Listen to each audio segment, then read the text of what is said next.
comment kung tuloy ko ini. Ay, last ko na yata ini. Tintin ka pa, ha? Yeah. O, lakad ka na. Go, go, go, go. And, nandyan na yung bus. Hindi ko na napakita yung paano bumili ng ticket. Basta, magtanong ka na lang sa mismong airport. Ayan, nasa bus na tayo. Saang bridge kaya to? Hindi ko alam. Basta, yun na yun. Ayan, papunta tayo ng SM City Cebu. Yan, nag-CR muna tayo. Tada! Yan yung pinunta ko, yung alilitsyon.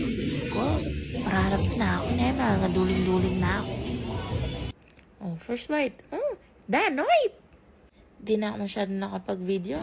So, from Carbon, nagpunta tayo ng Tabuan Market. O, dyan, medyo mahal yung mga paninda sa harap. Technical laki ng discount pag sa loob ng market talaga. Pasok lang kayo sa Eskinita banda dyan. Tapos makakamura talaga kayo. Yan, so fast forward. Gabi na. Paano kasi? Pagod na ako.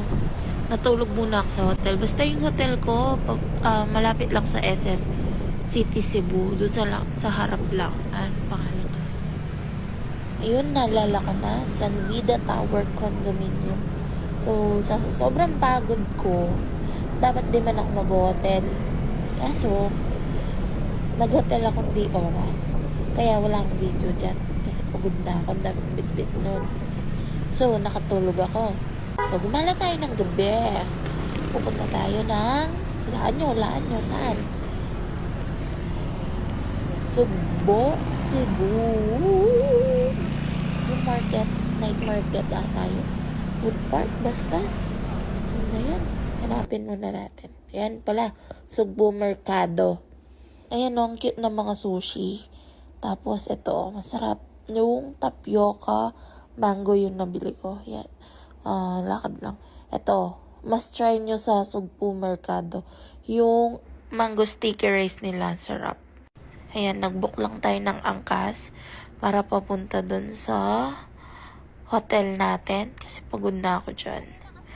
Pero nung papunta ako sa IT Park, dyan sa IT Park na yan, nag-jeep lang ako, naligaw-ligaw pa ako. Tapos lapit-lapit lang pala, nag-angkas ako. Ang lapit lang, nasa 60 pesos lang ata yung pamasahe or 50 something. Yan. So, chinichika ako ni Kuya angkas dyan. Yan, turo-turo lang siya ng mga spot dito sa may IT Park. Tagal naman ng driving nito. Ayan, nasa hotel na tayo, kumain na tayo. Pero hindi ko yun naubos, no. Ang nakain ko lang dyan, kalahati nung lechon, tapos yung tapioca na, mango tapioca na drink. Tapos yung mango sticky rice na yan, binahon ko pa sa airport. Tapos yung kimchi rice na yan, binaon ko pa sa airport sana. Kaso, tinapon ko na dahil nag-over baggage ako. Nagbawas ako ng mga gamit. Yan. Yan, madaling araw na hinintay ko lang yung grab ko. Yan, biyahe na tayo. Samahan niyo akong pabalik ng Clark. Papunta na tayo ng airport. Ay, ang lamig ng hangin dyan. So, nandito na tayo. Thank you, Kuya.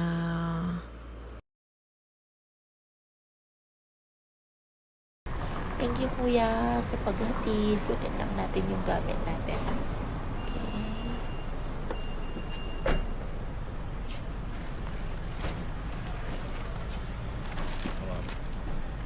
Wait. So, yan na yung time na kinain ko na yung mango sticky rice. So, nasa boarding area na tayo. Di naman nalatang stress siya.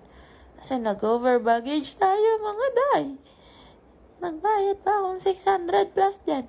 Tapos ito pa, free check-in baggage daw. Ay, anong mas stress ka rin. Diyos ko niya. Yan, nasa loob na tayo ng plane. Pabalik ng Clark. May mapagalo. Ikuha na pa mag-selfie habang panilay ng luggage, no? Ay? Yan, kunanta na yung luggage. Ay, kako na yan. Sakto ko. Okay, punta tayo pa. Check tayo pa kasi tik kasalanan. Akalingwan kero linaking luggage ko. Puta may gisa ning pasalubong ko. Puro ya pasalubong yan. Ning maleta kayan.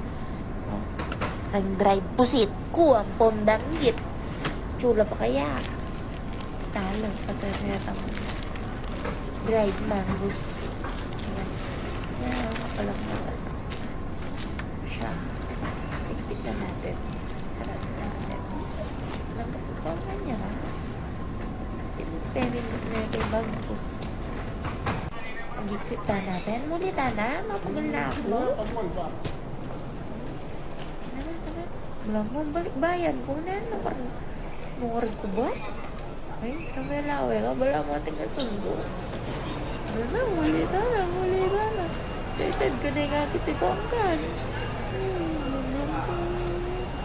Diyan na po nagtatapos ang less than 24 hours challenge natin sa Cebu.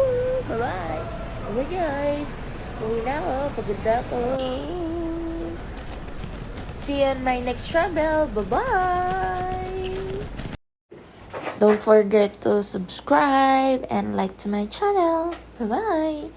See you on my next vlog. Punta na tayong parking.